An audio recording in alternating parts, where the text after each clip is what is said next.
Somebody claimed that my bookshelves are filled with contradictions, which isn't entirely true.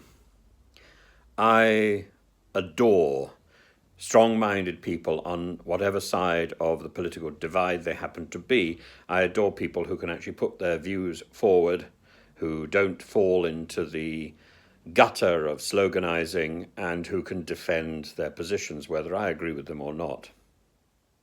I adore people who have the personality to go with their principles. And therefore, I would quite happily, I don't know whether I've got Tony Benn's diaries literally next door to Mrs. Thatcher's memoirs, but that's really where they should belong. That's where they should belong. And indeed, I've always been delighted by the story that Mrs. Thatcher and Tony Benn maintained a correspondence to the end of her life. So the story that Nicola Sturgeon has said that she detests Tories is one that requires a certain amount of attention, and I was delighted this morning to hear that she was cornered in a railway station, was it Waverley, and asked whether or not she stands by what she said, and she said she did, and she clarified that what she detests is Tory policies.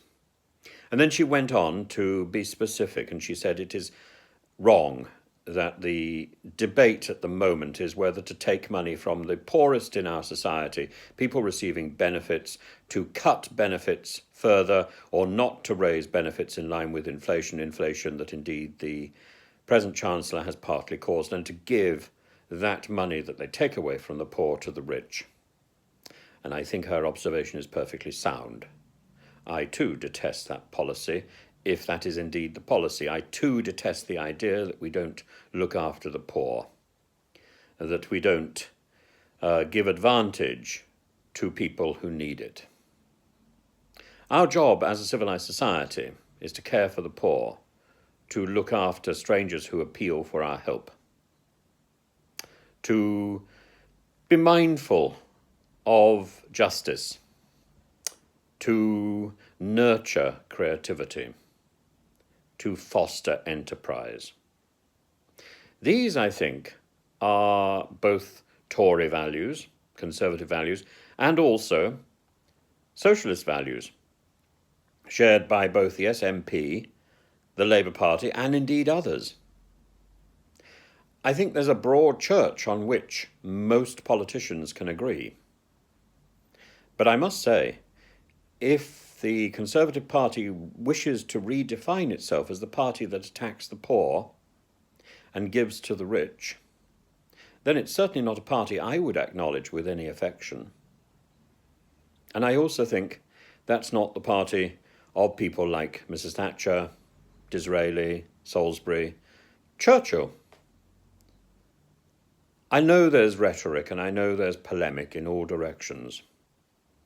And I know the BBC has characterised Mrs. Thatcher very much for years as a person who didn't listen. I'm afraid it's actually untrue. If you look at the party manifestos during the Thatcher period, and then you compare what is in the manifesto with what actually happened, there is a big gap. Now, sometimes there are things in the Thatcher period which I think are not entirely desirable. I think the miners' strike was badly managed and probably should never have happened. And people suffered greatly because of the ideology that then informed the people ruling the party. I think also Clause 28 was a great and grave error. Greater and graver maybe because it was then copied by Putin. And it's been worsened significantly by Putin's cronies, people like Pyotr Tolstoy, who I met.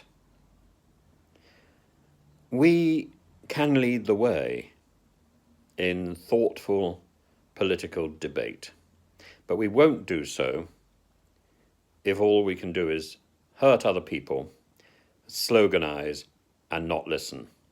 And to say somebody is listening, as Liz Truss trumpets, to say I'm listening, We need to see the evidence of that. I see no evidence that she's actually doing anything like listening. All I see is that she's been forced to talk to people. In other words, not to listen, to open her mouth and babble and defend her position. I would like to see her listening. I would like evidence of her listening. So I think the Tory party management would do better to put out videos of her listening than to put out information that she's meeting members of the Conservative Party, Conservative political party, the Conservative parliamentary political party in the next week. Who cares?